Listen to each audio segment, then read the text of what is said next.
Okay, so it's time to mount the axle, and I think what I'm going to do is make a mark in the center of the mount, both the axle mounts, and then figure out about where I want it from the back of the frame. I'm going to use my square to make a nice square line so that the axle will hopefully be square.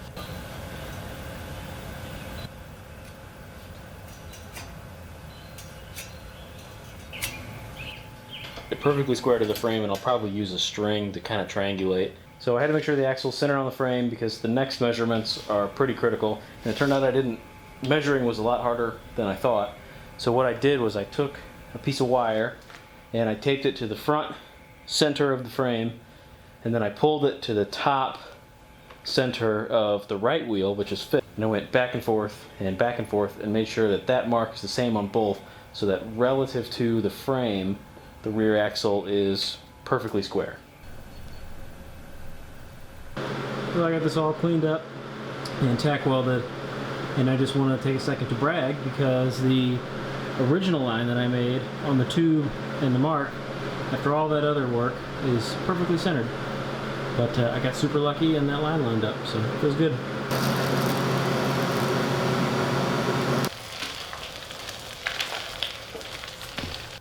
So I had this piece of stainless rectangular tube in the pile.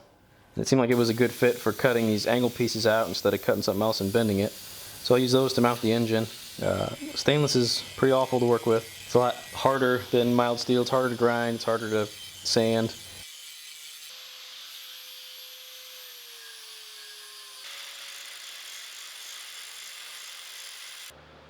Turn that piece of tube into these brackets.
It's a little loose at the max tension, but it'll probably stretch, like I said, and I'll be able to just take another link out of it and then move the engine back. Keep it tight. So I have this piece of rectangular tubing, and I cut a flat section out and I cut the end off, a triangle end off, to make the mount for the brake. So I welded the flat piece on. I left a little lip on it for strength. And this is the corner piece that I cut off. I'm going to weld that on.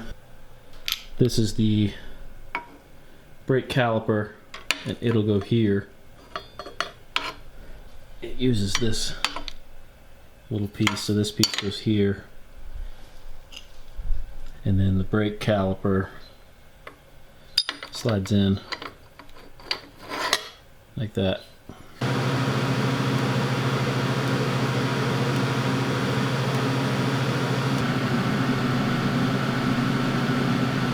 So here's a look at the cable setup. I run both cables from the two brake levers. Now one is a throttle and one is a brake. One just pulls the lever arm of the caliper. The other one I routed underneath everything and hooked it to the engine. So I didn't have any cables that were the right length, so I just had pieces of shorter cable, and I just carefully welded those pieces of cable together until I got longer ones, and just weld them and grind a little bead off. It takes a little bit of patience. It's a little delicate, but it's not super hard. For the throttle cable, I had the old cable from that tiller, and it had this nice bent end that went into the throttle. So I cut it off and welded it to the throttle cable. What's not shown is I had to do it twice because the first time I did it, I didn't have the cable through the sleeve, because I'm used to being able to push the cable through the sleeve, but with this bent end on it, obviously you can't push it through the sleeve. But now they work. I have both vroom and I have stop. I wired in a kill switch to the engine. I did this because I pull started the engine, and I guess the throttle was stuck wide open. And I got super lucky that I had it up on a stand, or else it would have just taken off at full speed and crashed into something expensive. I don't know what, but it for sure would have ruined itself and some other stuff. So you can see the kill switch is just grounded to the frame. The kill switch on these little engines just grounds the spark circuit, so then there's no more spark and the engine won't run.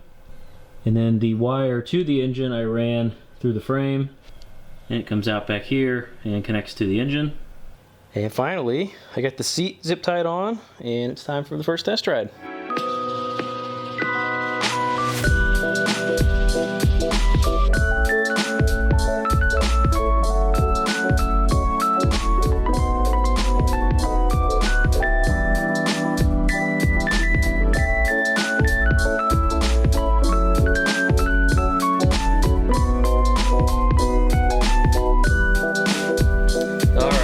Supposed to be a drift trike video. Apparently traction is boring.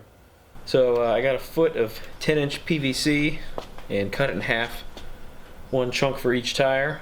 10 inches is quite a bit smaller than these 11.5-inch tires I got. I probably should have gotten the more standard 11-inch kart tires from the start, but for now these are gonna have to work. I didn't really think about that when I bought these. These were just the cheapest ones I could find. So to get these things on, I had to remove the valve stem core that lets all the air out. Then I set the PVC up on some boards because I wanted to push the tire through it without it hitting the ground so it could push through.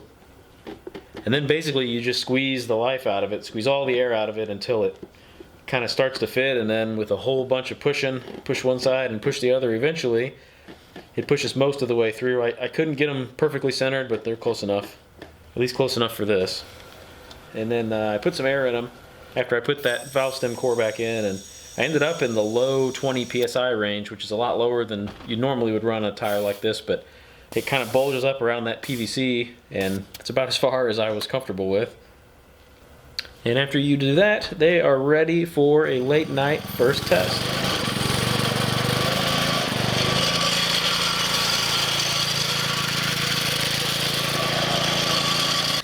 So now, finally, I can take it out, find somewhere where I can have a little bit of room to breathe and give this thing a shot. Cue the generic royalty-free rock music.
Well, thanks for watching. I hope you enjoyed it. That little trike's pretty fun. I kind of enjoy just doing donuts more than anything, but it's also pretty good at drifting, and I think with a little bit of practice, I could be pretty good at it. But I hope you enjoyed it, and thanks again for watching. So, it turns out there is a much easier way to put the PVC sleeves on and off these tires. So I've seen on a couple other YouTube videos now, after I went through it the first time, that basically you can use a cheap kind of Chinese vacuum pump and suck the air out of the tire, and it does a much better job than you're able to do squeezing the air out while pushing. So you hook that thing up to the air, it uses compressed air to generate a vacuum, and you hook the hose up to the valve stem after you've taken that same core out, and it sucks so much air out of the things that the PVC more or less just slips on. And maybe more importantly than getting them on is when you do that, the PVC slides right off. So that's a way better way to do it. I recommend that for anyone doing it. It's a lot easier, and the little vacuum thing is like 15 bucks. So not a big deal, and it's totally worth it. Alright, now I'm done. Thanks again for watching.